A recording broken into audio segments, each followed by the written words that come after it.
In this part of Stalkers Will Be Exposed, I'll call this part 3. I'm going to talk about how I think this criminal organization works.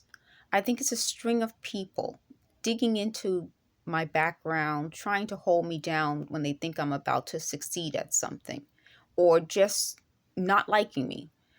As a black woman, I think it's a lot of anti-black sentiment. It's the idea that black people are uppity. Black people, we think too highly of ourselves and they want to keep us in our place.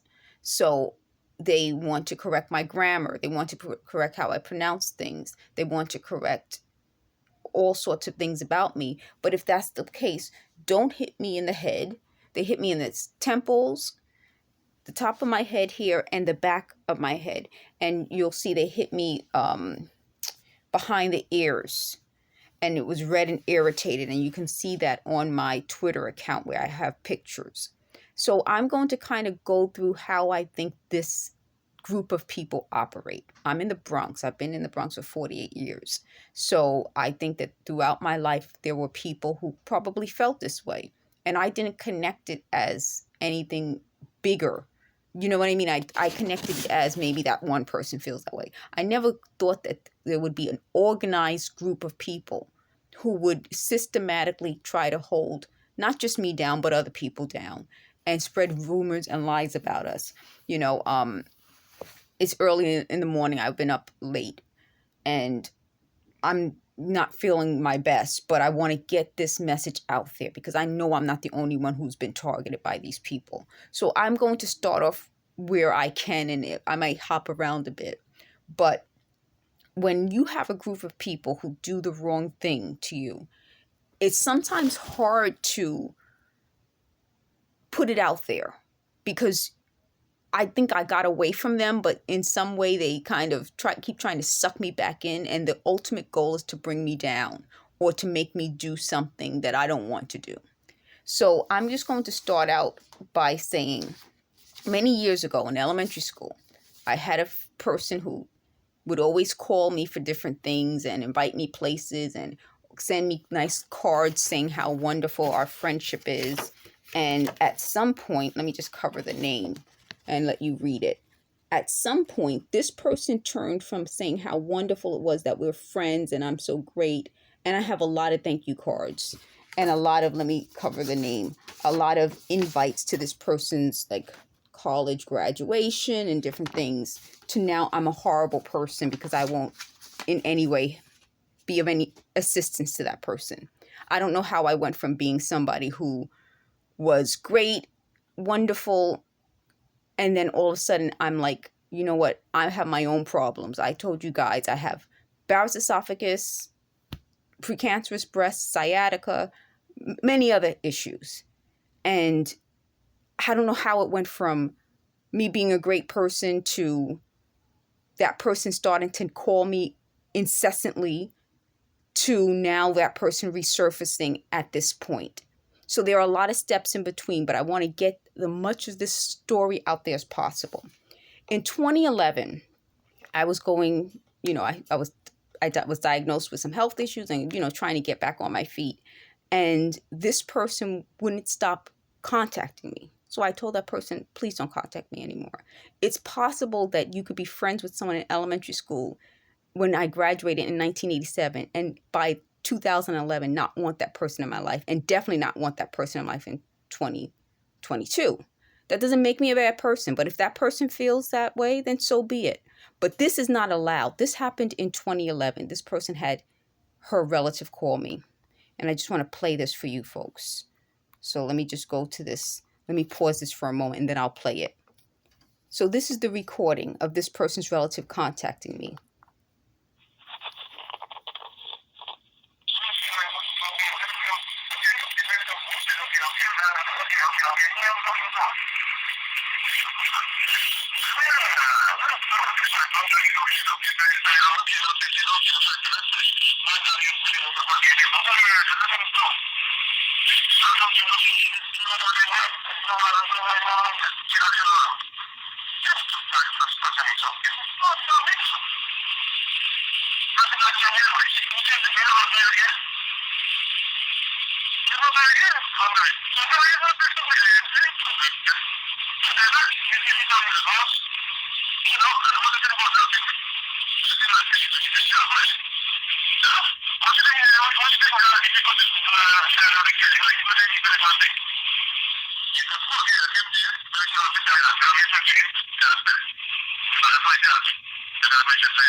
Okay, so guys, I wanted to let you know that was a voicemail that was left on my phone, and I had to re-record it because I am using the same phone that I recorded it from.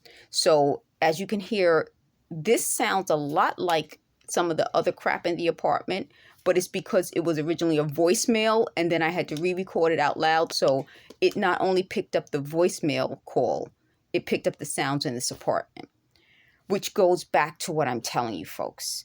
I don't know how all of this started, but at one point, this person sent me this card. And all of a sudden now this person is spreading lies about me. So just to give you a little bit of background, I went to elementary school in the 80s, so I'm 48. And we were friends in school. But like most kids, we had our fallings out, and we should have probably ended the friendship in the 80s. But something really bad happened in maybe 5th grade or so. And she said something really derogatory about my mother. I'll tell you what she said. She said my mother's a man, and just proceeded to poke fun at my mother. And that's like a red line for me. And I pulled her hair. And everyone knew it because she kicked me under the table also. So it was a falling out that I think at that point everyone should have separated us. They didn't. Then by high school, this person reemerged and started trouble. And this person did something really serious. And I should have called the police, but I didn't. Instead, I thought I could fix it. And in trying to fix it, I made the situation worse. But it worked out for the best.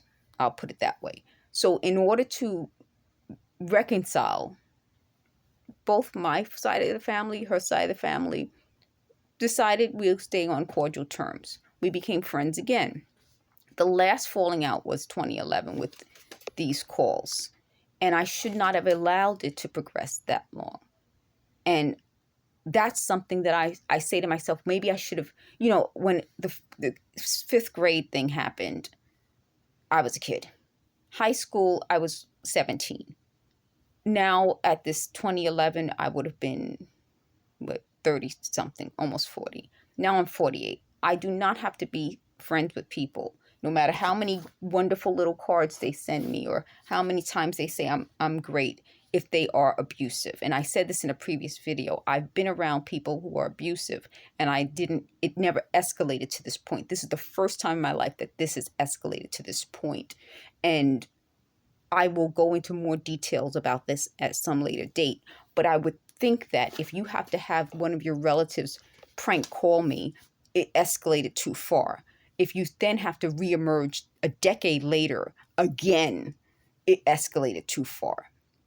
So I don't know at what point people say to themselves, someone doesn't want me in your life.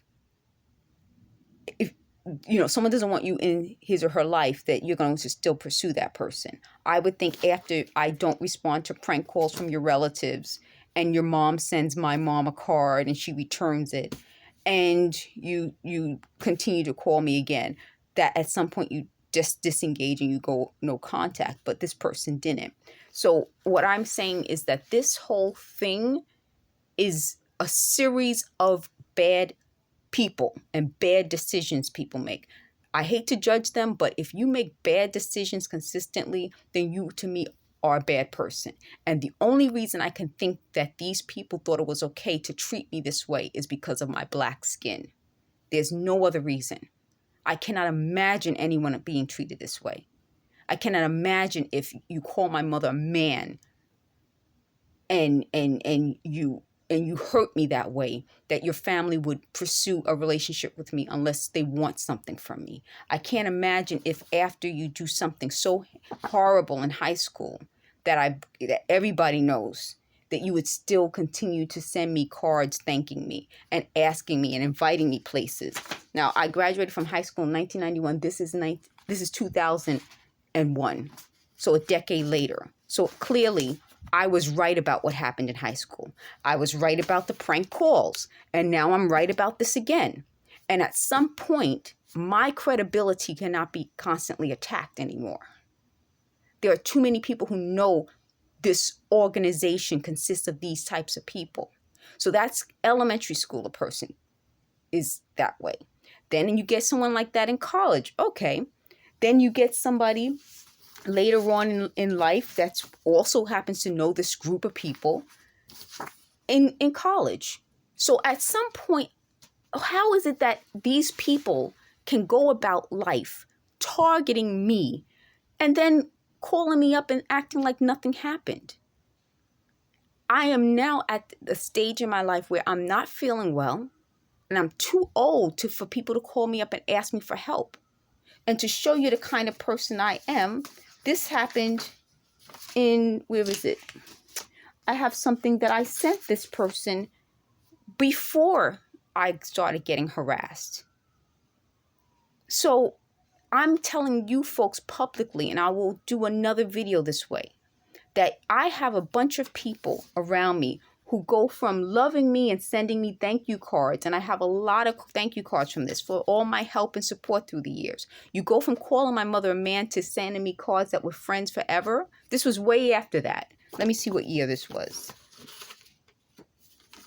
I have the envelope, so I can refer to the envelope.